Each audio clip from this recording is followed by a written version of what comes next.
అన్న ఎన్టీఆర్ స్ఫూర్తి ఈ రోజు మా ప్రజా పాలనలో కనిపిస్తుంది, మా ప్రభుత్వంలో కనిపిస్తుంది, మా నిర్ణయాలలో కనిపిస్తుంది. అందుకే ఇందిరమ్మ మాకు ఎంత ముఖ్యమో ఎన్టీఆర్ కూడా అంతే ముఖ్యం. ఇందిరమ్మ ఒక తరం అయితే ఎన్టీఆర్ ఒక శకం. వాళ్ళిద్దరి కలయికనే ఈనాటి ప్రజాపాలన. ఈ ప్రజాపాలన ప్రజలకు అందుబాటులో ఉంది అనంటే ఒక ఇందిరమ్మ స్ఫూర్తి, ఒక ఎన్టీఆర్ యొక్క ఆలోచన విధానం ఈనాడు మేము అమలు చేస్తున్నాం. మిత్రులారా, ఇవాళ మా నిర్ణయాలు మీరు చూసిండ్రు. ఆడబిడ్డలకు ఆర్టీసీలో ఉచిత బస్సు కావచ్చు, ఆడబిడ్డలకి ఈరోజు అదానీ అంబానీలతో పోటీ పడి సోలార్ పవర్ విద్యుత్ ఉత్పత్తి కావచ్చు, ఆర్టీసీలో ఉచిత ప్రయాణమే కాదు, ఆర్టీసీ 1000 బస్సులు ఆడబిడ్డలను యజమానులను చేసి ఈ రోజు వాళ్ళని వ్యాపారాలలో రాణించే విధంగా చేసినాం. ఆనాడు అన్న ఆడబిడ్డలకు ఏ విధంగా ఆస్తిలో హక్కిచ్చిండో ఈనాడు 1 కోటి మంది ఆడబిడ్డల్ని కోటీశ్వర్లను చెయ్యాలన్న లక్ష్యంతో మా ప్రజాపాలన పనిచేస్తుంది. మా సీతక్క, మా బట్టి విక్రమార్క గారు దీన్ని అమలు చేస్తున్నారు. ఇవాళ మేము గర్వంగా చెప్పదలుచుకున్నాం, అన్నగారు అదే విధంగా ఇందిరమ్మ స్ఫూర్తితో 1 కోటి మంది ఆడబిడ్డల్ని ఇవాళ కోటీశ్వరులను చెయ్యాలి అని మా ప్రభుత్వం ప్రయత్నం చేస్తుంది. అందుకే మిత్రులారా, ఇవాళ మా ప్రభుత్వం రైతు రుణమాఫీ కావచ్చు, రైతు భరోసా కావచ్చు, రైతులకు ఉచిత కరెంటు కావచ్చు, రైతు రుణమాఫీ 21,000 కోట్ల రూపాయల రద్దు చేసిన విషయం కావచ్చు, ఇవన్నీ రైతుల కోసం మేము అమలు చేస్తున్న సంక్షేమ పథకాలు. ఇవాళ రైతులు పండించిన సన్న వడ్లు 500 రూపాయల బోనస్ ఇచ్చి ఈనాడు మేము కొనుగోలు చేస్తున్నామంటే రైతును రాజును చెయ్యడమే లక్ష్యంగా, వ్యవసాయాన్ని పండుగ చేయడమే లక్ష్యంగా ఈరోజు మేము పనిచేస్తున్నాం.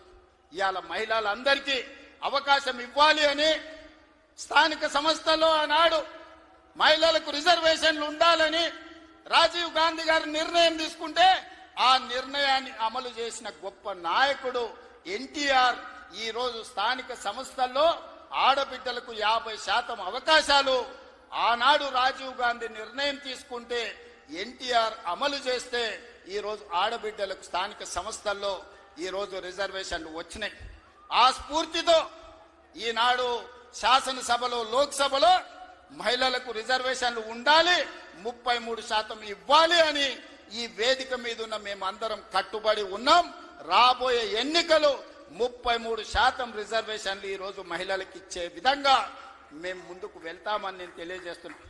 మిత్రులారా, ఆనాడు యువకులు 25-26 ఏళ్ల యూనివర్సిటీలో చదువుకున్న పిల్లలకు, మారుమూల ప్రాంతాలలో ఉన్న పేదలకు ఏ విధంగా అయితే ఎన్టీఆర్ గారు టికెట్లు ఇచ్చి గెలిపించిండో ఈనాడు మా ప్రభుత్వంలో కూడా ఒక మందుల సామెల్, ఒక ఎడమ బొచ్చు లాంటి వాళ్ళు, అత్యంత నిరుపేదలు, ఇందిరమ్మ ఇండ్లలో ఉండే పేదలు రూపాయి లేకపోయినా టికెట్లు ఇచ్చి ఇవాళ ఎమ్మెల్యేలను చేసినాం.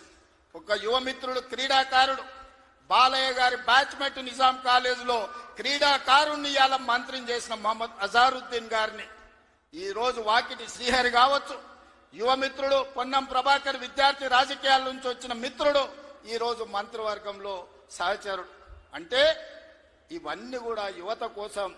ఈ రోజు రాష్ట్రంలో మొదటి సంవత్సరంలోనే 67,000 ప్రభుత్వ ఉద్యోగ నియామకాలు చేపట్టి ఈ రోజు యువకులకు ఉద్యోగ ఉపాధి అవకాశాలు కల్పించినాం.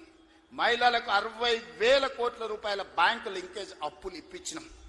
ఈ రోజు మహిళలు వ్యాపారం చేసుకుంటూ, యువకులు ఉద్యోగాలకు పోటీ పడుతుండ్రు, రైతులు వ్యవసాయంలో లాభసాటిగా ఈ రోజు ముందుకు సాగుతున్నారు.